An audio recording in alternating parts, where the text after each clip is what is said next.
कि इसने बच्चों की स्मगलिंग की, सबसे पहली बात। दूसरी बात, ये वो माँ नहीं है कि जो अपने बच्चों को पाल-पोस के और अकेली पाल-पोस सकती है। देखिए, मैं भी एक औरत हूँ, लेकिन मैं एक औरत होने के नाते उस औरत को ये बोलती हूँ, वो औरत अपने माँ-बाप की नहीं हुई, अपने बहनों की नहीं हुई, अपने भाई लोगों की नहीं हुई, अपने उस पति की नहीं हुई जिससे 4 बच्चे पैदा हुए हैं, जो लास्ट टाइम तक बेचारा 3 लाख रुपए भी उसने भेजा कि हज के लिए जाना है। उसने बोला कि हमें हज के लिए जाना है, हमें पैसे दीजिए ताकि हम 2-3 महीने आपके साथ रहें। ये उस व्यक्ति की नहीं हुई, जिस व्यक्ति ने इसको 20 लाख का घर दिलाया, जिसका ये सोना चुरा के लाई, उस व्यक्ति की नहीं हुई, तो ये अभी यहाँ ये लप्पू की कैसे हो जाएगी? कल को अगर ये लप्पू को छोड़ के भी किसी और थर्ड पर्सन के पास जाती है, तो बच्चों की आइडेंटिटी क्या रह जाएगी? आप बच्चों की आइडेंटिटी को देखिए ना, बच्चे किस-किस को बाप बोलते रहेंगे। तो इस ये सोच जी। के हमने ये सारा सोच के सोचा था कि बच्चे अपने गंतव्य स्थान पे चले जाएँ, अपने देश में चले जाएँ, अपनी कंट्री में चले जाएँ, अपने फादर के पास चले जाएँ। यही कारण था जब पिछली बार भी मैंने आपसे कन्वर्सेशन की थी और आसिफ भाई से भी कन्वर्सेशन की थी, तो यही कारण था मेरा ये बोलने का कि बच्चे अपने देश में चले जाएँ, वहाँ तो जैसे भी रहें। आपके देश में बहुत अच्छे-अच्छे ऐसे शेल्टर्स हैं, जहाँ पे बच्चों की परवरिश बहुत अच्छी होती है। अगर माँ-बाप कोई कामकाजी हैं, माँ का तो ख़ैर छोड़िए, उसको तो वो तो जहाँ रहेगी जो रहेगी। अगर फादर अगर कमाने के लिए आउट ऑफ कंट्री भी जाते हैं, तो वो इतनी अच्छी जगह है, आपके वहाँ पे शेल्टर्स इतने अच्छे हैं, इतने अच्छे आपके वहाँ पे वो हैं कि जहाँ पे बच्चों को पढ़ाई-लिखाई का बहुत अच्छा वो पढ़ाई-लिखाई कर सकते हैं बच्चे, बहुत अच्छे आगे निकल सकते हैं। खान-पान से लेके, रहन-सहन से लेके, बच्चों की परवरिश से लेके, वहाँ पे बहुत अच्छी हो सकती है। लेकिन मुझे आज के स्टेटमेंट से ना मैं बहुत ज़्यादा वो हूँ कि एकदम मतलब कल ही ये बात हो रही थी कि वो माँ बच्चों का ना तो रिलीजन चेंज कर सकती है, ना बच्चों को अपने साथ रख सकती है, जब तक फादर जिंदा है, जब तक फादर लिख के नहीं दे सकते हैं। और वो उनके उनके फादर हैं, अभी तक उनके फादर जिंदा हैं। ये बोला गया था कि भाई किसी के फादर नहीं है तो माँ रिलीजन चेंज करे, माँ जो करे वो कर सकती है। लेकिन मुझे ये समझ में नहीं आया कि रात के रात को ये कैसे चेंज हो गया और वकील साहब ने क्या सोच के ये स्टेटमेंट दी जो मुझे डाइजेस्ट नहीं हो पा रही है। जी। जी, एक तो यहाँ पे देखें ना कि एक औरत भाग के गई है, तलाक लिए बगैर गई है और वहाँ पे जाके हम्म। हिंदुस्तान में भी ऐसा ही है कि जब तक एक औरत को तलाक नहीं मिलती, जो रूल्स होते हैं उसको फ़ॉलो किए बगैर वो किसी और बंदे से शादी नहीं कर सकती। तो एक तो ये चीज़ भी है जिस बेस पे इस चीज़ का कहा जा रहा हो कि कानूनी तरीके से किसी तरह से वो हिंदुस्तान से पाकिस्तान वापिस आ जाए। उसके बाद जो भी कार्रवाई होगी पाकिस्तानी रूल्स के मुताबिक यहाँ पे की जाए। ये भी चीज़ यहाँ पे पॉसिबल हो सकती है। बिल्कुल हो सकती है क्योंकि उसने अभी उसको भाई ने तलाक नहीं, यहाँ पे भी वो रह रही है, वो गैर कानूनी तौर पे किसी मर्द के साथ में रह रही है।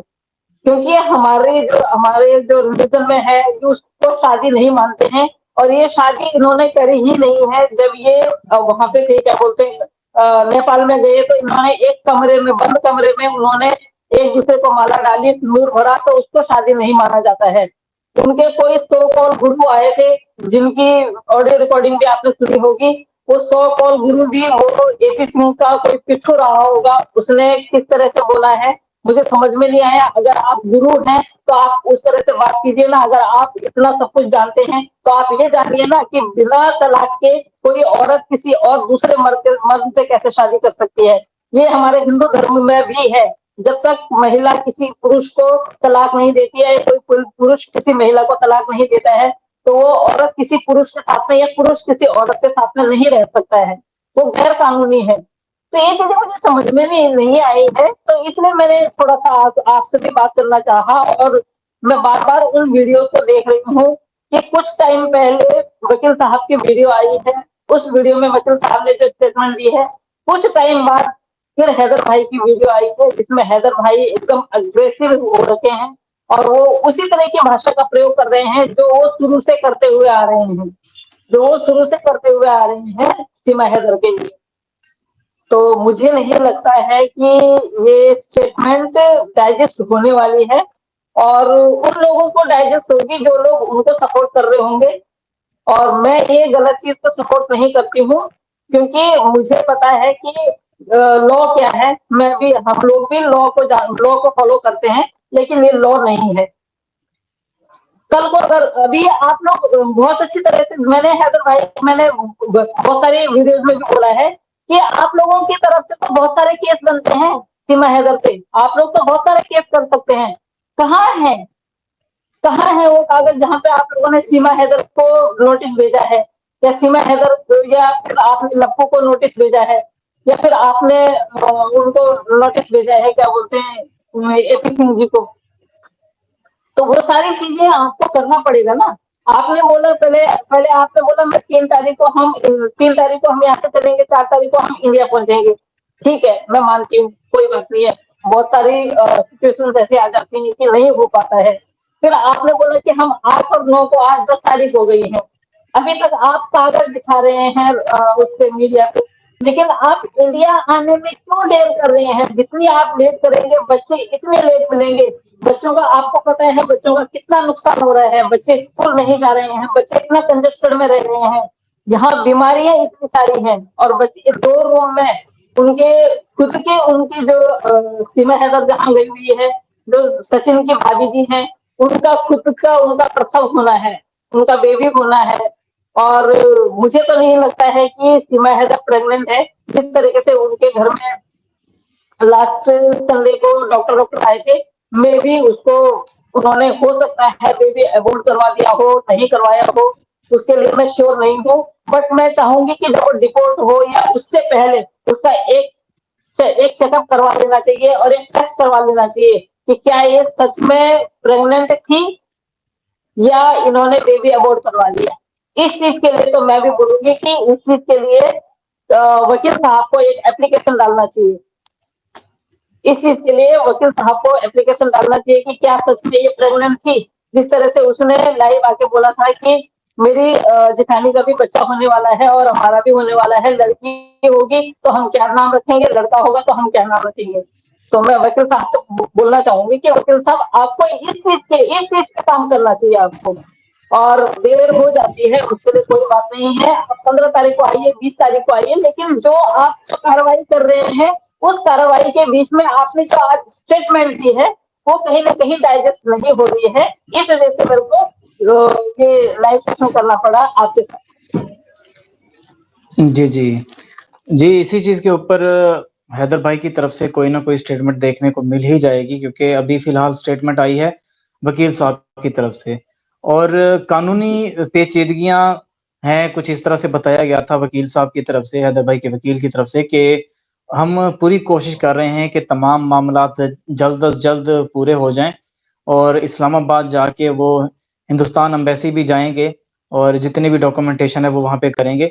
लेकिन अभी प्रोसेसिंग जो है कुछ स्लो चल रही है, जैसा कि हमें अक्सर वीडियोज़ में रोशन अली अज़ीम साहब के अपने चैनल के ऊपर देखने को मिलता है कि वो वहाँ पे अक्सर बात कर रहे होते हैं कि तमाम प्रोसेस स्लो हो रहा है, कुछ जो कानून है वो भी इतना कोई ख़ास साथ नहीं दे रहा। तो हो सकता है कि जैसे पहले 2 तारीख का कहा गया, और इसी तरह से करते-कराते आज 10 तारीख हो चुकी है, इसी वजह से ही हुई हो। और दूसरा ये कि क्योंकि मैंने खुद ज़ाती तौर पे भी अप्लाई किया था हिंदुस्तान के लिए, आई थिंक मैंने पिछली बार आपको बताया भी था। तो उस दौरान जी, मुझे यही बताया गया था कि अगर तो आपकी तबीयत ख़राब है, आप बीमार हैं, तो उसके लिए आपको जिस भी आपने हिंदुस्तान के हॉस्पिटल जाना है, तो उस हिंदुस्तान के जो हॉस्पिटल हैं, वहाँ के डॉक्टर एक लेटर इश्यू करते हैं। उसपे वो बाकायदा जी, तौर पे साइन भी करते हैं, और वो एम्बेसी को भेजा जाता है, और यहाँ से आपको वीज़ा दिया जाता है। और अगर आपका जी, कोई पर्सनल इश्यू चल रहा है, जो कि बहुत बड़ा इश्यू है, तो उस सूरत में भी आपको वीज़ा मिल जाता है, और अगर आपका ब्लड रिलेशन है, तब भी आपको वीज़ा मिल जाता है। इसके अलावा बिज़नेस वीज़ा जो होता है, वो भी आपको मिल जाता है, या फिर कोई बड़ी मीटिंग हो, जिसमें आपका जाना बनता हो और आपको इनवाइट किया गया हो, वेरिफ़ाइड इदारों की तरफ से, तो तब भी आप जा सकते हैं। तो अभी ये तमाम चीज़ें, क्योंकि पाकिस्तानी साइड से भी कुछ ना कुछ प्रोसेस होगा, उसके बाद ही जाके हिंदुस्तान एम्बेसी अप्लाई किया जा सकता है। तो अभी यही कानूनी पेचीदगियाँ पाकिस्तानी साइड से चल रही हैं, जिस वजह से कि एक तो ये डिले आ रहा है कि अभी तक हिंदुस्तान के लिए कोई भी राह इस तरह की हमवार नहीं हुई कि हमें देखने को मिले कि फलाँ डेट तक जो है हैदर भाई या फिर हैदर भाई के वालिद साहब वकील साहब के साथ जा रहे हैं। बाकी कुछ दिन पहले हमें सुनने को मिला था कि हैदर भाई के वालिद साहब जो हैं वो जाएँगे हिंदुस्तान। तो ये बात भी मैंने आज क्लियर की थी वकील साहब से, तो वो कह रहे हैं कि नहीं ऐसा नहीं है, हैदर भाई खुद ही साथ जाएँगे। जैसे ही यहाँ से हमें कोई ग्रीन सिग्नल मिलता है, यानी कि हिंदुस्तान का कोई वीज़ा वगैरह का कोई हमारा बनता है, तो फ़ौरी तौर पे मैं बुला लूँगा और फिर बरिया ये जो रास्ता है वाघा बॉर्डर वाला, इसी रास्ते से जाया जाएगा या फिर क्योंकि फ्लाइट नहीं जाती डायरेक्ट इंडिया, यहाँ से ही जाया जाता है। जी। जी, तो ये सारी हाँ, सिचुएशन चल रही है जो अभी तक मुझे समझ में आई और बताई गई है। जी। इस बात से तो मैं सहमत हूँ कि फ्लाइट नहीं जाती है, अगर फ्लाइट जाती तो ऑब्वियस सी बात है, सीमा बिल्कुल डायरेक्ट आती, वो इस तरह नहीं आती। बट जहाँ तक मेरा मानना है और बहुत सारे हिंदुस्तानियों का भी मानना है कि अब तक तो हैदर भाई को आपके यहाँ होना चाहिए था। हैदर भाई को वहाँ बैठ के, क्योंकि जब तक कहते हैं ना, जब तक बच्चे को भूख नहीं लगती है तब तक तो माँ भी दूध नहीं पिलाती है।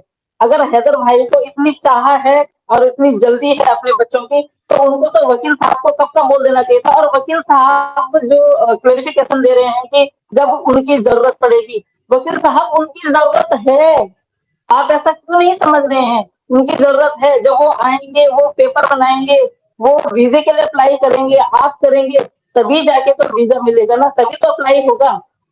अब वो वहाँ पे बैठे हुए हैं, तो ऐसा तो कोई किसी को सपना नहीं आ रहा ना कि भई हम चलो वीज़ा बना देते हैं, उसके बाद हम हैदर भाई को फ़ोन करते हैं और वकील साहब को हम इत्तला करते हैं कि वकील साहब आप उनको बुला लीजिए, ऐसा नहीं। क्योंकि जब तक हैदर भाई खुद नहीं आएँगे, तब तक काम नहीं होगा। मुझे पता है वकील साहब हैं, उनके बहुत सारे काम हैं, उनका कोर्ट में एक बार चले जाएँ तो कोर्ट में बहुत सारे ऐसे काम हो जाते हैं कि जिसकी वजह से वो जो मेन काम होता है उस पर ध्यान नहीं दे सकते हैं। मैं इतना भी जानती हूँ क्योंकि मैं कोर्ट कचहरी सारा कुछ मेरे को पता है, कोर्ट कचहरी में कैसा होता है।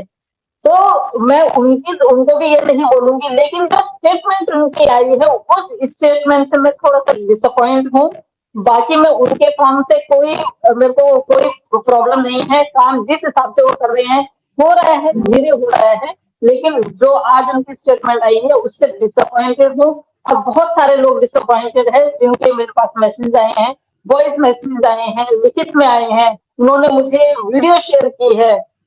तो उसकी वजह से थोड़ा-सा मेरे को लगा कि अपनी बात हमें रखनी चाहिए, ताकि उन तक हमारी बात जाए और वो क्लियर करें इसको, कि ऐसी नौबत क्यों आई? ये नौबत क्यों आई? जी। जी, जी। ये क्योंकि मेरी तो बात होती रहती है, तो जो मुझे अभी तक बताया गया था, वो यही है कि हैदर भाई चाहते नहीं हैं कि वो किसी और के पैसे से जाएँ, यही वजह है कि वो अभी तक वहाँ पे रुके हुए हैं। एक तो क्योंकि सीमा ने यहाँ पे चीज़ें बेची, इसके अलावा हैदर के नाम पे ही कुछ मोबाइल वगैरह खरीद के गई है, वो पैसे भी उतारने हैं। तो यही कुछ वजूहात हैं जिनकी बेस पे हैदर भाई वहाँ पे रुके हुए हैं। इसके अलावा जो केस हुआ था सीमा पे, जो पाकिस्तान में कराया गया था, वो हैदर भाई के वालिद की मुद्दत में कराया गया था, यानी कि वो उस चीज़ को पूरा जो हैंडल कर रहे हैं, वो हैदर भाई के वालिद कर रहे हैं। तो इसलिए ये चीज़ भी एक बताई जा रही है कि यही वजह है कि हैदर भाई नहीं आ रहे। बाकी आपकी बात भी दुरुस्त है कि जैसे जो पेरेंट्स होते हैं, चाहे आप इसको खुद पे लेके देखें कि आपके बच्चे पता चले अचानक से कि किसी और कंट्री चले गए हैं और वो भी गैर कानूनी तरीके से या फिर स्मगल किए गए हैं। तो आपसे तो खाना भी नहीं खाया जाएगा, आप फ़ौरी तौर पे कहेंगे कि बस कुछ भी हो जाए, मुझे वापस अपने कंट्री जाना है, चाहे आपके बच्चे किसी और कंट्री में भी हों, क्योंकि आपने जाके कानूनी तौर पे इस चीज़ को देखना है। तो आपकी बात से भी मैं बिल्कुल एग्री करता हूँ और जो इधर से चल रहे हैं कुछ फैक्ट्स, वो भी मेरा बताना फ़र्ज़ बनता था कि ये कुछ चीज़ें हैं, जो हमें यहाँ पे बताई गई हैं।